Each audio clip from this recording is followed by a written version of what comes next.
Wind, silence. There is a place between the living world and the next, where the sky is always the color of a sunset that never ends. In that world, only one rule exists. Angels are not allowed to love mortals. Kael broke that rule, and it cost him everything. Kael was not like other angels, where others watched the world from above, distant, untouched. Perfect Kael would descend to the edges of the mortal realm and simply watch. He watched the rain. He watched children laugh. He watched old couples hold hands on park benches. He was fascinated by feeling, by the way mortals loved so deeply, knowing they would lose everything in the end, and chose to love anyway. He had never understood it. Until the night he saw Lyra.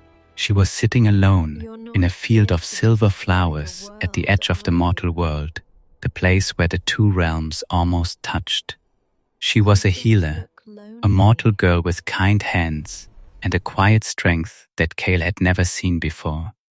She was crying, not dramatically, just quietly, the way people cry when they have been strong for too long, and finally allow themselves one moment of breaking.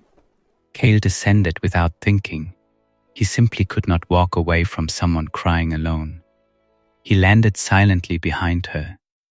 She turned startled and stared at his wings. She did not scream, did not run. She looked at him for a long moment and said, "You look like you've never cried before." He hadn't.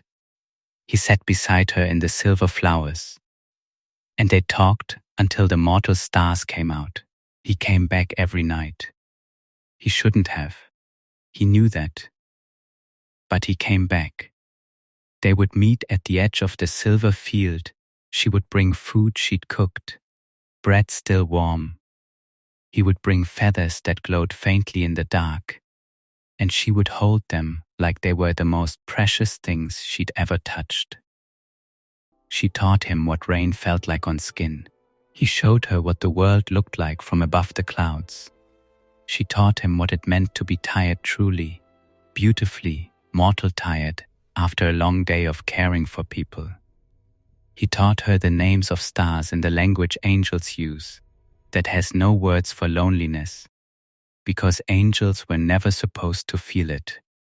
And somewhere in all of that, he fell, not from the sky, into love, the kind that changes the shape of you permanently, the kind you cannot take back. The other angels noticed. They always do. Kael's wings, always white and perfect, began to show the faintest traces of color. Rose gold at the tips, like a sunset bleeding into white. In the angel world, this meant one thing. He was becoming too attached to the mortal realm. The council summoned him. "You have 30 days, they said. Return to us fully, or your wings will shatter, and you will become mortal yourself.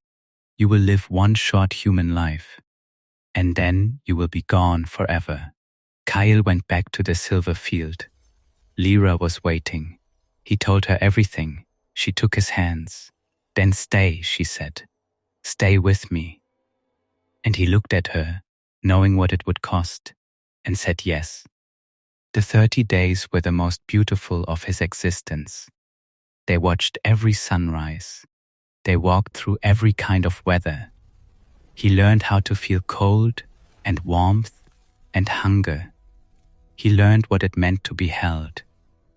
On the last day, the 30th sunrise, Kael felt his wings begin to tremble. He held Lyra's hand as they stood in the silver field. The wings shook, then fractured, then shattered like glass falling from the sky. Each fragment caught the light and scattered it across the field in 1,000 colors. Lyra caught one piece as it fell. Kael fell to his knees. Mortal, completely mortal. Lyra knelt beside him, held his face in her hands. "Are you afraid?" she asked. He looked at her. "Not even slightly," he said. They had 11 years. 11 years of ordinary, extraordinary life, the kind only mortals get to have. Small kitchens, cold mornings, arguments about small things and forgiveness over smaller ones. her laugh at his continued confusion about human customs, his wonder never fading at the simple miracle of being alive. Kael got sick in the 11th year, quietly at first, then less quietly. Lyra, who had healed others her whole life, could not heal him. She sat beside him as the days shortened. He held her hand. "I would do it again," he said. "Every single day. I would shatter my wings 1,000 times if it brought me back to that field. Back to you crying alone in the silver flowers." She pressed her forehead to his hand and wept. "It isn't enough time," she said. He smiled. "It was a whole life," he said. "It was everything." He was gone before the next sunrise. Lyra went back to the silver field that night. She stood exactly where she had been the first night he had descended, when she had been crying and hadn't known that something miraculous was about to sit beside her. She opened her hand, the wing fragment she had caught on the day his wings shattered still there, still faintly glowing. She held it up to the sky. And far above, beyond the clouds, beyond the mortal world, a single light moved. Slow, deliberate, familiar, like a hand waving, Lyra pressed the fragment to her heart.